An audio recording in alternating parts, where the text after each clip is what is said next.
The wind howls across the Arizona Territory, carrying dust devils through the desert landscape. It's 1882, and the small ranch house sits alone against the vast horizon, its wooden walls weathered by sun and storm. They say a lie can travel halfway around the world while the truth is still putting on its boots. Well, in the Arizona Territory of 1882, a lie could get a man killed before breakfast, and the truth wouldn't matter one bit if it arrived at his funeral. Inside the modest ranch house, Jack Cooper kneels beside a broken fence post, hammer in hand, sweat beading on his brow despite the early morning hour. He's a lean man in his early 30s with honest eyes and calloused hands, the kind built by years of honest work under the desert sun. Jack Cooper was nobody special.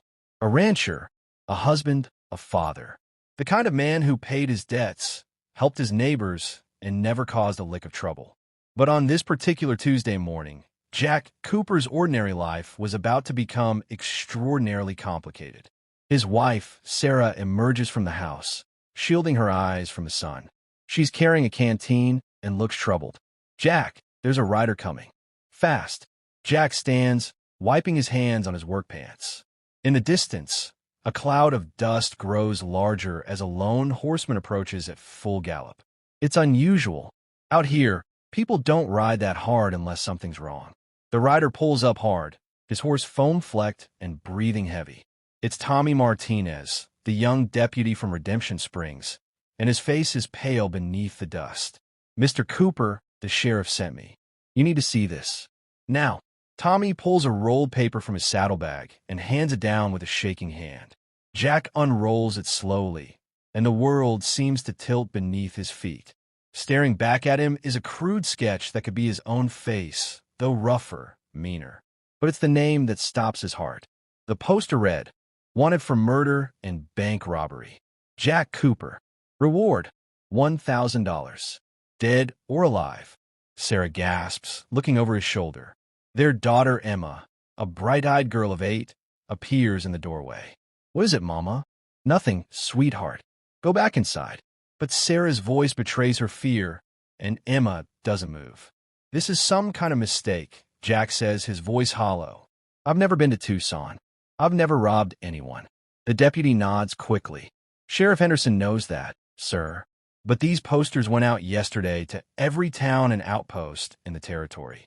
By now, every bounty hunter and gun-for-hire knows there's a Jack Cooper worth $1,000 somewhere in Arizona." Jack's mind races. His isolated ranch, which always seemed like a blessing, now feels like a trap. No witnesses out here. No one to vouch for him if trouble comes riding up that same dusty trail. The sheriff wants you to come to town. He's sending telegrams, trying to sort this out. But he figures you're safer where he can keep an eye on things. Sarah grips Jack's arm. "We should all go. We can't stay here alone. Not with this." Jack looks at his small ranch, the life he's built with his own 2 hands. The corral where he breaks horses, the garden Sarah tends, the rope swing hanging from the old cottonwood where Emma plays. "Pack what we need. We leave in 10 minutes. But watching your back is hard when danger comes from every direction." As Sarah hurries inside with Emma, Jack notices something that makes his blood run cold. On the ridge overlooking his property, barely visible in the morning haze, are 3 silhouettes on horseback. They're not moving, just watching. "Tommy, do you see that?" The deputy follows his gaze and curses under his breath. "How long have they been there?" "I don't know, but they weren't there 5 minutes ago." In the Old West, bounty hunters were a particular breed. Some were former lawmen seeking fortune. Others were just killers who'd found a legal excuse for their trade. The 3 men on that ridge were the latter. The leader, a scarred man called Pike, lowers his spyglass and grins. "Found him, boys. Looks like he's about to rabbit. Let's go collect our money." Jack doesn't waste time. "Sarah, we're leaving now." Sarah appears with Emma and a hastily packed bag. Jack boosts them both onto his horse, then swings up behind them. Tommy's already turning his mount. "Stay close to me, Mr. Cooper. If shooting starts, you protect your family and let me handle it."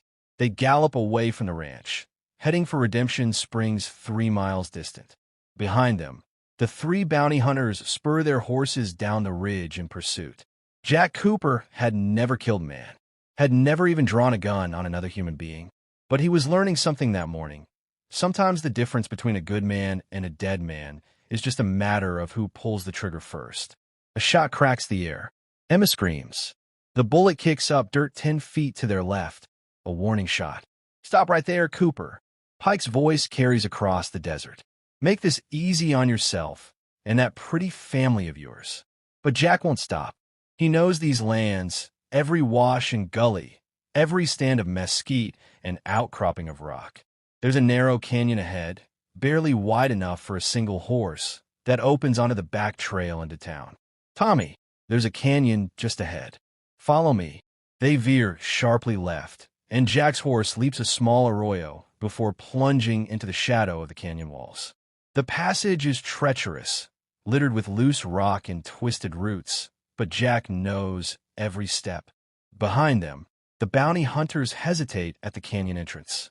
Pike curses, but follows, his greed overwhelming his caution.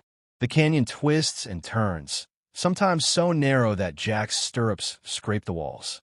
Sarah holds Emma tight, whispering prayers. Tommy brings up the rear, his hand on his pistol.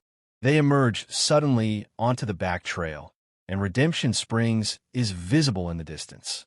But between them and safety, another rider appears, blocking the path. For a moment, Jack's heart sinks, thinking it's another bounty hunter. Then he recognizes the barrel chest and gray mustache of Sheriff Walt Henderson. "Jack! Tommy! Get behind me!" The sheriff has his rifle out, and he's not alone.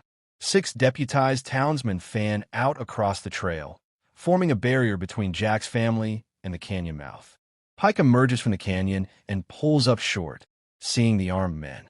His 2 companions flank him, hands hovering near their weapons. Sheriff Henderson rides forward, his voice carrying the weight of law and authority. "That's far enough, Pike. I know you by reputation. You've got no jurisdiction here, and that man you're chasing is innocent. He's wanted by the Territorial Marshal." Pike gestures at the poster tucked in his belt. "That man has 24 witnesses who'll swear he was in town helping rebuild Old Man Patterson's barn when that robbery happened. The real Jack Cooper is 6 inches shorter, has a scar across his left eye, and was last seen heading for the Mexican border. You're lying, trying to protect one of your own." The sheriff's jaw tightens. "I don't lie about the law. Now you've got 2 choices. Turn around and ride out of my territory, or I'll arrest all 3 of you for attempted murder of a peace officer. Tommy here is my deputy, and you shot at him. That was a warning shot. Tell it to the judge. What's it going to be?" Pike's eyes dart between the sheriff's men and Jack's family. The odds have turned against him, and he knows it. With a final curse, he wheels his horse around. "This ain't over, Cooper. That bounty's still good until someone proves otherwise." The 3 bounty hunters disappear back into the canyon, their dust settling slowly in the morning air. Jack slides off his horse, helping Sarah and Emma down. His legs feel weak, and he has to lean against the saddle for support. "How'd you know to come?" Sheriff Henderson dismounts. "Tommy's horse was gone when I got to the office this morning. Figured he came to warn you. Also figured Pike and his boys would head for your ranch first thing." They rode through town before dawn, asking directions. Sarah clutches Emma close. "What do we do now, Sheriff?" "More will come. That's why I sent a telegram last night to every lawman between here and California. Just got a reply an hour ago. The real Jack Cooper was caught 2 days ago trying to rob a stagecoach outside Phoenix. Had the bank money in his saddlebags and a scar across his face that matched witness descriptions. You're clear, Jack." The relief that washes over Jack nearly buckles his knees. Sarah starts crying, and Emma looks confused by all the adult emotions swirling around her. "Papa, are the bad men gone?" Jack kneels and holds his daughter tight. "Yes, sweetheart, they're gone. Sometimes justice takes its sweet time, but when it arrives, it's worth the wait." The group rides together into Redemption Springs, where word has already spread. Townsfolk line the street, some ashamed, others relieved. The sheriff leads them directly to his office, where he ceremoniously tears down the wanted poster from his wall and replaces it with a new one bearing a note. "Captured. Reward claimed." Old Man Patterson pushes through the crowd. "Never doubted you for a second, Jack." Sarah raises an eyebrow. "Is that so?" Because I recall you telling Martha Henderson just yesterday that where there's smoke, there's usually fire. Patterson has the decency to look ashamed. The Territorial marshal sends his apologies, the sheriff says. Turns out there were 3 Jack Coopers in the territory. A rancher, that's you. A bank robber, that's the fellow in custody. And a schoolteacher in Flagstaff who's probably wondering why strangers keep giving him suspicious looks. Common name, I guess. Too common. Marshall says from now on, wanted posters need more details. Height, weight, distinguishing marks, verified witness accounts. This kind of mistake can't happen again. Emma tugs on her father's sleeve. Can we go home now, Papa? Jack exchanges a look with the sheriff. I'd give it a day or 2, the sheriff suggests. Let word spread that you're cleared. Last thing you need is some drifter who didn't get the message showing up at your ranch. You can stay with us, Martha Henderson offers, appearing from the back of the office. We've got room, and Emma can play with our Lucy. Normal is a relative term in the Old West. Today's innocent man could be tomorrow's accused. Today's lawman could be tomorrow's outlaw. The line between the two was often thinner than the paper a wanted poster was printed on. That evening, sitting on the Hendersons' porch with a cup of coffee, Jack watches the sun set over the same desert that nearly became his grave. Sarah sits beside him, finally relaxed for the first time in 2 days. What are you thinking about? That poster. How my whole life could have ended because someone shared my name. How fast people were willing to believe I was a killer. How alone we were out at the ranch when those men came. But you're alive. We're safe. That's what matters. This time. But what about the schoolteacher in Flagstaff? What about every other person who's ever been wrongly accused? How many of them had a sheriff who believed in them? How many had time to prove their innocence before someone decided $1,000 was worth more than asking questions? Sarah takes his hand. You can't save everyone, Jack. No, but maybe I can help make sure this doesn't happen to someone else. A week later, back at his ranch with life returning to normal, Jack Cooper wrote a letter to the Territorial governor. In it, he described his ordeal in detail, the terror of seeing his name on that poster, the helplessness of being hunted on his own land, the luck of having a sheriff who demanded proof before passing judgment. He proposed new standards, detailed physical descriptions, multiple verified witnesses, confirmation from the arresting officer, and a waiting period before distribution. He was just a rancher with a 6th-grade education, and he didn't expect much to come of it. The scene shifts to a grand office in the Territorial capital, where a well-dressed official reads Jack's letter with great interest, making notes in the margins. But sometimes the voice of one ordinary man can echo louder than the shouts of 1,000 others. 6 months later, a rider arrives at Jack's ranch with an official letter bearing the Territorial seal. Jack opens it with dirt-stained hands, having just finished mending the fence he'd abandoned that fateful morning. The letter informs him that new regulations have been enacted. Wanted posters now require corroborating evidence, detailed physical descriptions beyond just a name, verified witness statements, and confirmation from multiple law enforcement sources before being distributed territory-wide. The letter thanks him for his service to justice and mentions that 4 other cases of mistaken identity had already been prevented by the new system, including the schoolteacher in Flagstaff who'd been accosted by a bounty hunter but saved by the new verification requirements. Jack folds the letter carefully and places it in his desk drawer. Through the window, he can see Emma playing in the yard, chasing chickens. Sarah is hanging laundry, singing softly. His horses graze peacefully in the corral. Normal, everyday sounds. The sounds of a life saved by truth, preserved by justice, and protected by the simple fact that one man refused to let a lie become his legacy. They still tell stories around campfires and in saloons about the time Jack Cooper was worth $1,000 dead or alive. But now they tell it different. They tell it as a reminder that a name on a poster doesn't make a man guilty, that a $1,000 reward doesn't buy you the truth, and that sometimes the most dangerous thing in the West wasn't an outlaw's gun. It was a wanted poster full of lies.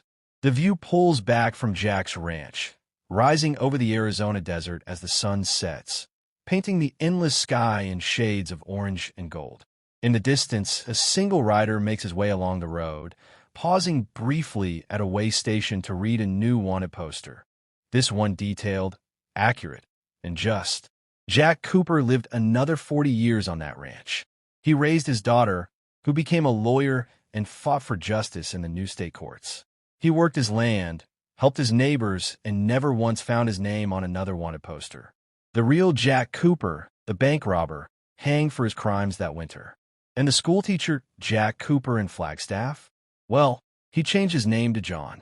Said life was simpler that way, and nobody could blame him for that.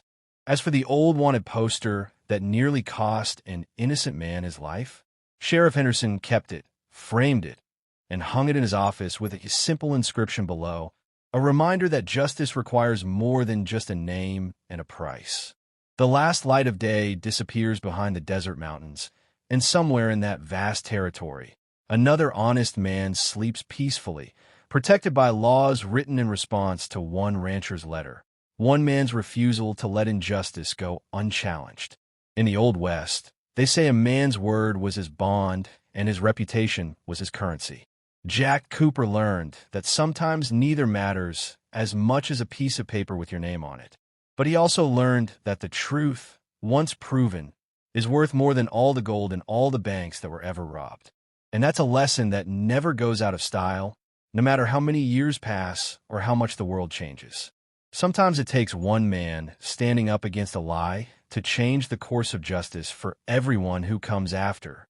And that's exactly what happened in the Arizona Territory in 1882, when an innocent rancher became a wanted man, and then became something more, a voice for those who couldn't speak for themselves.